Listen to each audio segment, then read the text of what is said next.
Alliance Church, Reverend Johnny A. Sumagaysay, we introduce God's chosen messenger to give us the Thanksgiving message today. So we are calling our house pastor, Reverend Sumagaysay.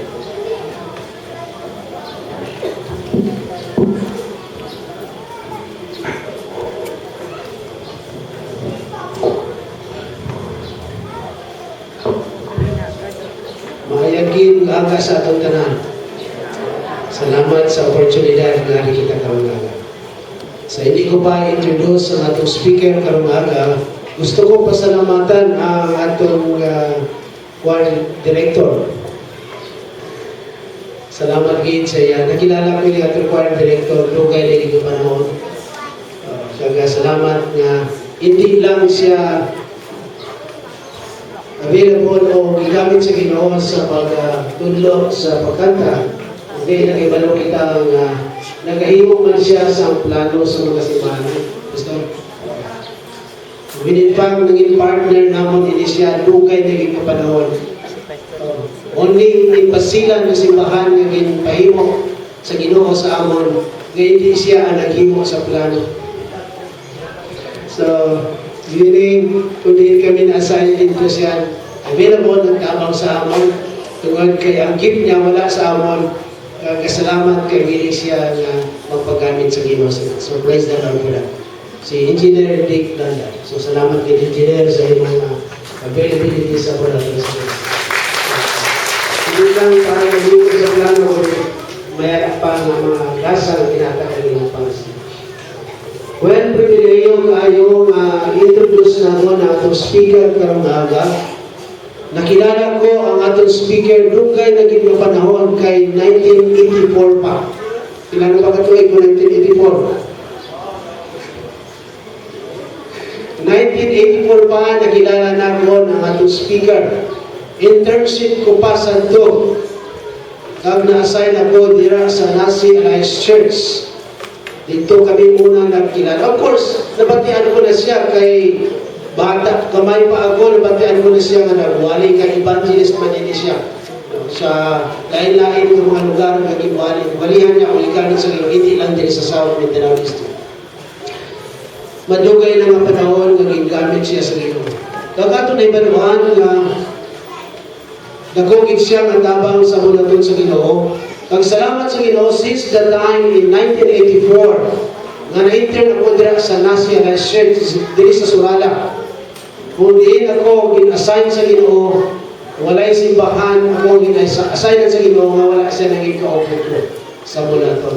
Kaya ako nibaluhan ang contribution niya sa ministry ng ginatag sa Ginoo. Dako gid kaayo kaysa ako nibaluhan ang mahimo ko ako mahimo, pero ang hindi ko mahimo pwede niya mahimo sa bulaton sa Ginoo para padayon ang bulaton sa Ginoo. Nasa na kami sa Basilan, nandito siya daw 3 times or 4 times sa Basilan na kanto. Kaya kung di na ko na-assign, kinatagaan ng panahon siya, kinabuk na ko, layo pa para nga mangimbayan siya sa ministry ng ginatag sa Ginoo sa agon na hindi na ako mahimo, pero mahimo niya ako na-contribute niya para sa bulaton sa Ginoo. So, naging evangelist siya sa Christian and Missionary Alliance dugay naging panahon. When in fact, before he became the evangelist of the Christian and Missionary Alliance, naging pastor man siya. May mga simbahanan man naging pastoran niya. Salamat sa Ginoo. Kaya ang linya niya para gid sa bulaton sa Ginoo sa sinang bagay bilang full-time evangelist. Kag gitawag sa Ginoo sila since the time until now. Kag madamo po gid yung mga katuigan. Even back, yung mga kaupo natin siya.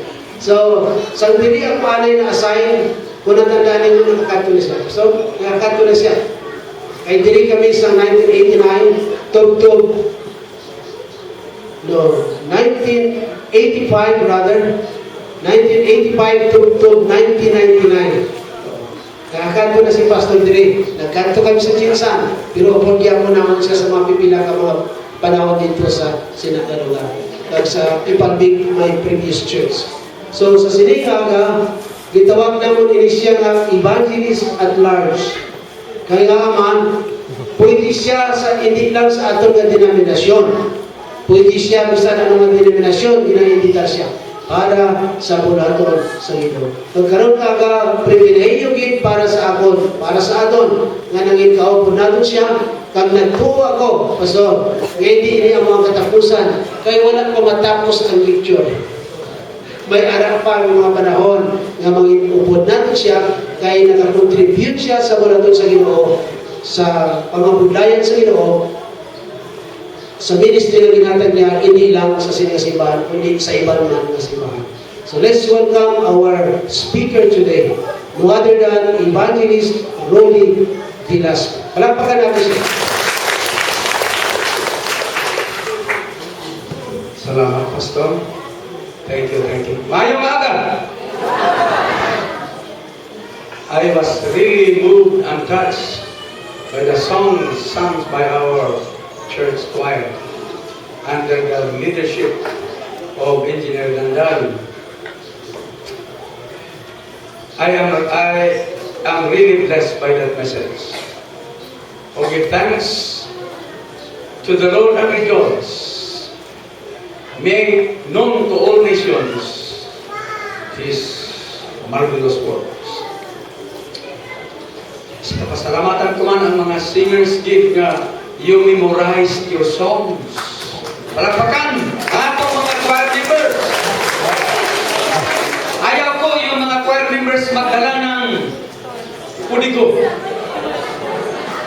Wala kakakita nag-intra sa mga tanghalan na nagadala sa sunghe. Kung ma-memorize nila mga kanta para sa kalibutan, choir, you should memorize your songs for God. Believe ako, I salute. Salamat, Engineer. Ay, may-ari din mga pastors, pastors' wives. Kumadi din mga asawa sa mga pastors, magtulog ako choir. Let your choir members memorize their songs. Ang problema ng isa, 11 hours ng practice, hindi ka memorize. So, take time yun to practice and memorize your songs. Pasalamat ako kay Pastor Junie, kag saya wife, kay ginhimo nila ako nga partners in their ministry. Dito sila sa Maluso, Basilan. Ginpasakay nila ako eroplano just to go there. Pag-uli ko, nagdala ko sa dalan ko ng mga ice case, gipadalahan ko nila Bang Ross. Kaya may libro dito nga may pispang parte kadalong. Ang Bang Ross isa kabilog 5 kilos. Hindi ka magpati siguro. 5 kilos sobra ang isa kabilog. Na buta ang akong reserve. Ipanghatag ko ang iban kay wala na kabutaman. I also thank God for Mrs. Sumagaysay, the wife. Grabe. Grabe yun ang iyang pagkatipan sa mga visitors. Talagsa sa Baraka, ang isa ka pastora, kung ano ang pagkatipan sa ilang mga bisita. Balanan nyo na, kamo nga, wala na pili si pastora basta. Kita ko na, magabot mo nito, may ara na chinilas. May ara na toothpaste kag toothbrush. May ara na towel. Ang problema pagin, kay ipadala sa amon, tanan. Daw yan ang magbalik dito kasi may bago naman tangatawin. Pastora, God bless you. Salamat din. Extraordinary ang iya gift to receive God's servants. The Lord bless you. And may your tribe increase. The Lord bless us this morning. Kindly open your Bibles with me now. There is Psalms 111. Psalms 111. I'll be reading verses 1 down to verse 4. Pero I'll be reading this in Cebuano Bible. Kaya ang nadala ko na Biblia, Cebuano. Anyway, Parentianay man lang ang Ilonggo kag Cebuano. Psalms 111 verses 1 down to 4. Pinagpangabay ko, in respect to God's word, magkatindog kita tanan, samtang ako pagabasahon nili. And after reading this, kindly remain stand for the prayer.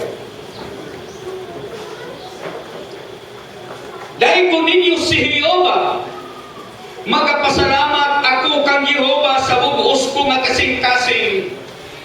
Diha sa pagkatingkong sa mga taong matuig ug sa katilingban. Dagko ang mga buhat ni Jehova. Ginapangita sa tanang mga nahimuot kanila. Dungganon ug hanangdon ang iyang mga buhat o ang iyang pagkamatarong nagadungtad sa walay katapusan. Iyang gihimo ang iyang mga buhat nga katingalahan nga pagahandumon. Magapangabuyo kita.